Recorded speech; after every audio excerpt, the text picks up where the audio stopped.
Ellisville, Mississippi. We're here for Jones County Economic Development Authority. It's our pleasure to welcome now Danielle Ashley with the Jones County Board of Supervisors. Danielle, good to see you again. Good to see you too. Thank you.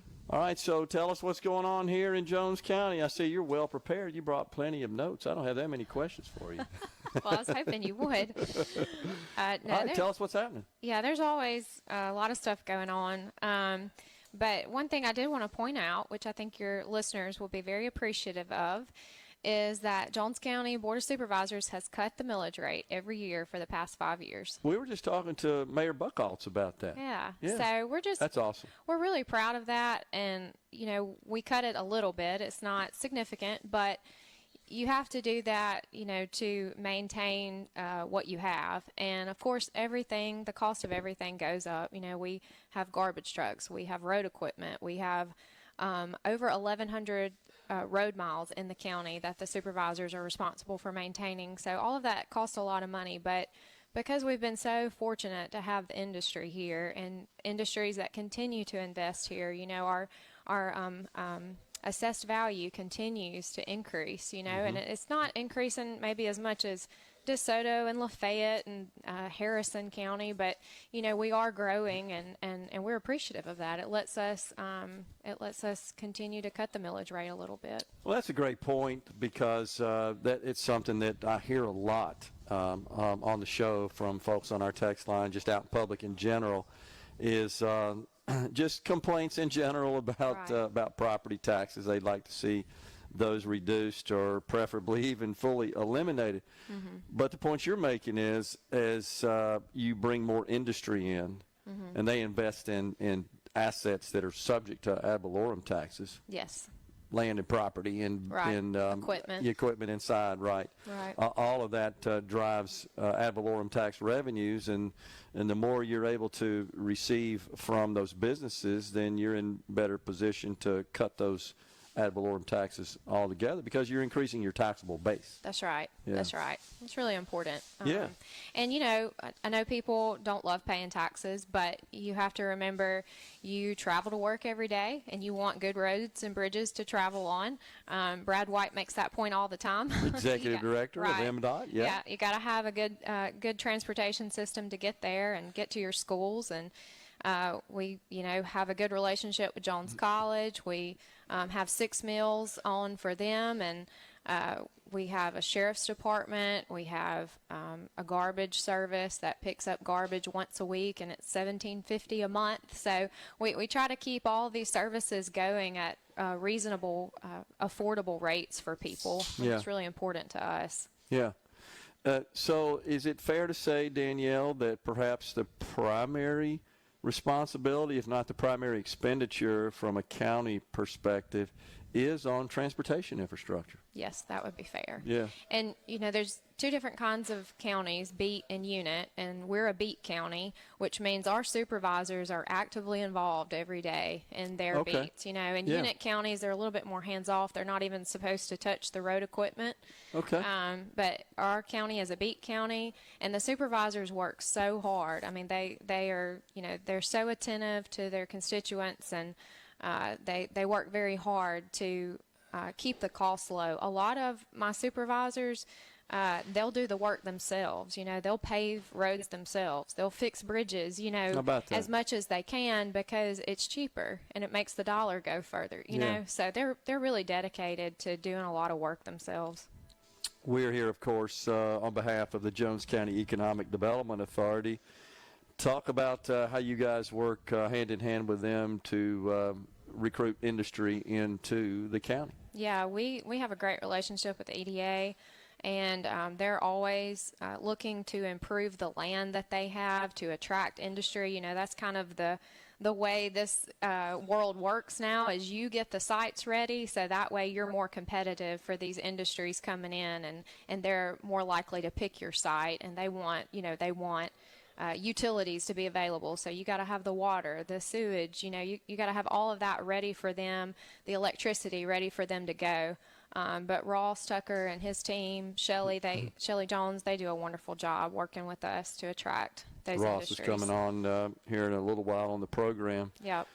what are you hearing from the Capitol, from the state Capitol? Anything in particular that affects you guys as far as your policies, your funding, just your organization in general? Well, two things I'd like to mention. One is how useful the use tax has been to our county.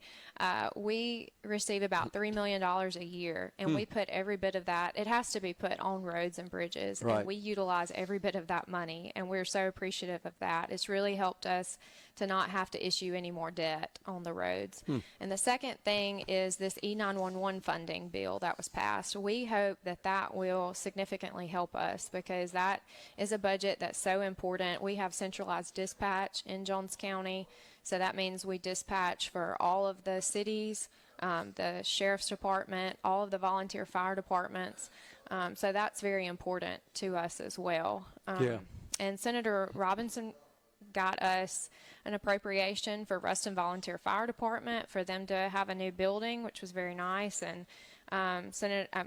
Representative Donnie Scoggin got us a little bit of money in the past, $500,000 to help us do a training center project, which is our sheriff's department project. So we have good relationships with our senators and representatives, and we appreciate them as well because I know they have a hard job too. The use tax, about 5 years or so ago when that was implemented, I think. And it's been a game changer. It really has for us. Of course, that means to the people out there, that just means that when you make purchases online, the use tax is essentially applied at that point. The word use tax, that term comes from you didn't buy it within the jurisdiction, but you use it, and thus it's subject to, in that area, thus it's subject to that tax. It's essentially equivalent to the sales tax. And you're right, the law was implemented with the diversion going out and it only being used in transportation infrastructure, roads and bridges. It's been great. I'm sure if you were able to track that, it might come back Danielle Ashley significantly contributed through Amazon, but, you know. You and lots of other people. Yeah, that's right. Yeah, that was very smart to do that. So right now, of course, we're waiting for those legislators to get back to Jackson underneath the dome there to hammer out a budget. Yeah. Are you guys getting nervous about that? Does it affect you in any way at the county level? Well, we're not nervous yet, but, you know, I do keep asking, when you guys going back, you know, we ask for some special projects, but, you know, we don't bank on those. We never bank on getting and that's those. The point of contention. Yeah, that's what I've heard. Between the House and the Senate at this point. The special projects, the Christmas tree and the special projects bill and all that sort of stuff. Right. It's my understanding that leadership from the houses and the governor are scheduled to meet today sometime to talk about how to move forward from here. So maybe we'll get something going here pretty soon. Yeah. Interesting. Is there anything in particular, Danielle, that the county has talked about that it would like to see the legislature do in the way of policy or funding or laws or regulations or anything along those lines that you feel would benefit the county? Well, I can't miss an opportunity to say we always could use more funding. You know, something we've looked at in the future would probably be our jail. That's going to be a huge expense to either rebuild a new one or maybe even renovate the one we have. But at some point, we're going to have to face that, and that is a very costly expenditure for a county. So, interesting. Yeah. So, because if you want to have a jail in your county, you know, you have to pay for it, and it has to be up to a certain standard, which is pretty expensive. So, you know, in some counties, the relationship between the county government, the municipal governments, even the school district, it can be a little tense. Yeah. You don't seem to have that here in Jones County. You guys work together well. One board, actually, the Emergency Operations Board, we all come together. We're all on that board. We split funding for that service. So that keeps us in touch and keeps our relationship working. But yeah, we've always had a good relationship between the three of us. I say three. We have Sandersville and So too. Yeah. So, yeah. Anything out of Washington at the federal level that with the new administration that has had some sort of impact on the county, or anything you're concerned about that might have an impact? Not yet. Not yet. Maybe I should be. I'm not sure. Yeah, not yet. Not at this point. Yeah, there's still a bit of uncertainty, especially with the Congress negotiating the one big beautiful bill and what that budget's going to look like and how that might impact us at the county, state, and local levels. Right. Could be something to pay attention to. Right. But sounds like things are going real well here in Jones County. We're doing well, and we're blessed, so we're fortunate. That's awesome. Yeah.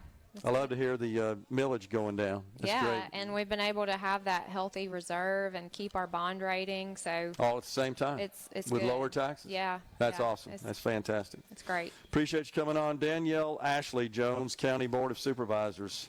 Thank you. Thanks a lot, Danielle. Thanks Appreciate for talking with me. You bet. Folks, we're stepping aside for a break. When we come back, it's Jamie Wally and Rebecca Patrick with Wally Properties. Stay with us.